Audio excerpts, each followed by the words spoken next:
जय श्री कृष्ण। दोस्तों एक समय की बात है, एक हंस और हंसनी का जोड़ा एक बरगद पे रहा करते थे।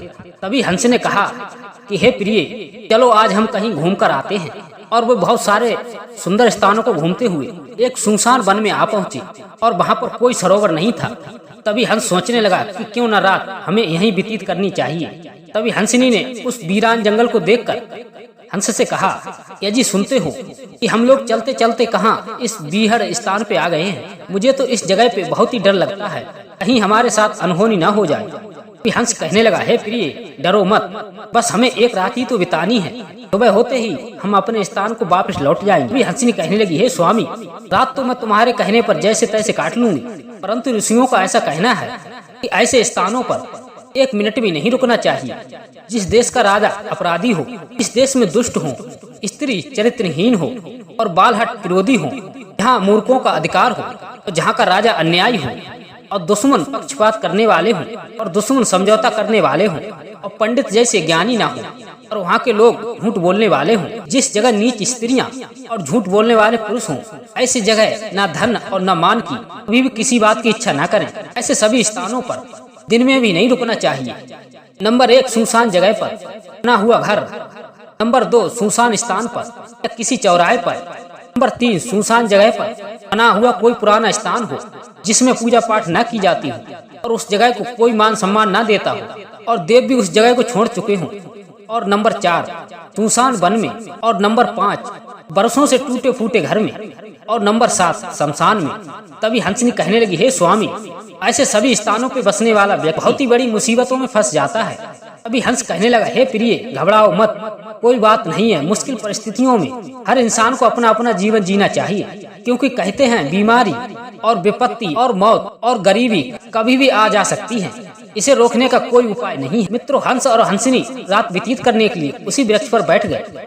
अब समय की बात, जिस वृक्ष के पेड़ पर वो हंस और हंसनी रात व्यतीत करने के लिए रुके थे, उसी वृक्ष के पेड़ की एक टहनी पर पहले से ही एक उल्लू बैठा था और वह उल्लू रातों में जोर जोर से चिल्लाता था। तब उस उल्लू की आवाज सुनकर हंसनी कहने लगी, हे स्वामी, कि इस वृक्ष के पेड़ पर तो उल्लू बैठा है, इतनी तीव्र गति से चिल्ला रहा है, ये तो लगता है हमें रात को सोने भी नहीं देगा।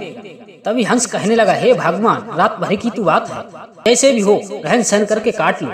माँ सीता ने तो 1 वर्ष रावण के यहाँ व्यतीत की थी, बिना खाए और बिना सोए, और हर रोज वो रावण सीता माँ को आके धमकाता था, फिर भी वो उससे नहीं डरी। हमें और तुम्हें तो सिर्फ एक रात ही व्यतीत करनी है, जैसे भी हो काट लो। तभी हंस कहने लगा, हे प्रिय, इसीलिए ये इलाका वीरान हो गया है, क्योंकि इस जगह पर ऐसे उल्लू रहते हैं, इसीलिए इस जगह पर कोई भी पशु पक्षी रुकना नहीं चाहता। मित्रों, वो उल्लू उन दोनों की बातों को सुन रहा था और वो उल्लू कहने लगा, कल मैं इस हंस को अपनी औकात दिखा दूंगा, एक उल्लू का अपमान करने का क्या दंड मिलता है। मित्रों, इधर सवेरा हुआ। अब उल्लू हंस से कहने लगा कि अरे हंस भाई, मेरे ज्यादा बोलने के कारण आप दोनों की रात ठीक से व्यतीत नहीं हो पाई होगी। तुम्हें जो कष्ट मेरी तरफ से हुआ उसके लिए मुझे माफ कर दो। तभी हंस कहने लगा, कोई बात नहीं, चलो हमारी जैसी तैसी थी रात कट गई, ये हमारे लिए बहुत है। छोटी मोटी मुसीबतें हर इंसान के और पशु पक्षियों के जीवन में आती जाती रहती हैं। उन्हें उन कष्टों से परेशान होकर घबराना नहीं चाहिए, बल्कि उन सबको सहन करने की आदत डालनी चाहिए। यह सब कहकर हंस अपनी हंसनी को लेकर वहाँ से जाने लगा। तब उसी उल्लू ने हंस का रास्ता रोक लिया और कहने लगा कि अरे हंस भाई, आप तो चित चोर निकले, रात क्या व्यतीत करने दी, तुम तो मेरी पत्नी को ही चुरा कर ले जाने लगे। तभी उस उल्लू की बातों को सुनकर हंस के होश ही उड़ गए और हंस कहने लगा, क्या कहा, आपकी पत्नी? उल्लू भाई, ये तो मेरी पत्नी है, ये तुम्हारी नहीं है, ये हंसनी है। तभी उल्लू कहने लगा, बाजी वाह, क्या बात है, तुमने रात क्या बिताई, मेरी ही जाति पर अपना अधिकार जमाने लगे। मित्रों, अब इस बात को लेकर दोनों में झगड़ा होने लगा और बात बहुत आगे बढ़ गई। मित्रों, उल्लू ने पंचायत बिठा दी और बड़े बड़े पंच लोग आए। उस पंचायत में जितने भी पंच थे वो सभी उल्लू थे, कोई भी दूसरा पक्षी नहीं था। तभी सभी उल्लू कहने लगे, अरे भाई, कि आप दोनों किस बात को लेकर झगड़ रहे हैं। तभी हंस कहने लगा, पंच जनों, ये मेरी पत्नी पर जबरदस्ती अपना अधिकार जमा रहा है, जबकि हंसनी मेरी पत्नी है। तभी उल्लू ने अपनी बात रखते हुए कहा, देखो ये हंस मेरे घर में घुस आया और मेरी पत्नी को फुसला बहलाकर ले जा रहा है, जबकि ये मेरी पत्नी है। मित्रों, अब उस उल्लू की पंचायत में हंस को न्याय मिलना बहुत ही मुश्किल हो गया था और उन उल्लुओं की पंचायत ने सोच विचार कर उल्लू की निर्णय का फैसला सुना दिया। तभी सभी पंच सोचने लगे कि हंस तो यहाँ से चला जाएगा, हमारे बीच में तो ये उल्लू ही रहेगा। इसीलिए हंसनी को उल्लू की पत्नी बताकर उल्लू को दे दी गई। और वो हंस कुछ नहीं कर सका, क्योंकि जो पंच लोग आए थे वो सब उल्लू ही थे। इसीलिए हंस की एक भी बात नहीं चली और हंस अपनी पत्नी को जाता देख जोरों से रोने चिल्लाने लगा। तभी हंस को उदास और दुखी देखकर उल्लू कहने लगा, हे भाई, आप इस बात की चिंता ना करो, हंसनी तो सिर्फ आपकी ही पत्नी है। मैंने तो सिर्फ आपको ये समझाने की कोशिश की थी कि किसी भी व्यक्ति का अपमान नहीं करना चाहिए, चाहे वो अच्छा हो चाहे खराब। यदि किसी भी मुसीबत में फंस भी जाओ तो उसे बिना किसी भय के निकाल देना चाहिए। उस समय मान और अपमान की सोचकर उदास नहीं होना चाहिए।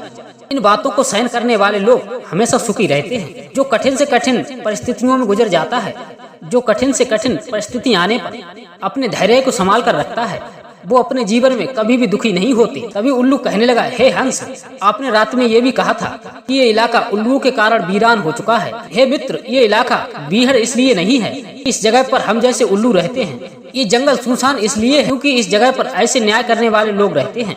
हम जैसे उल्लुओं के हक में ही फैसला सुनाते। मित्रों, कहानी का मतलब ये है कि नीच व्यक्ति के साथ रहने पर आपको कष्टों का सामना करना पड़ सकता है। तो मित्रों, कैसी लगी आज की हमारी ज्ञानवर्धक कहानी?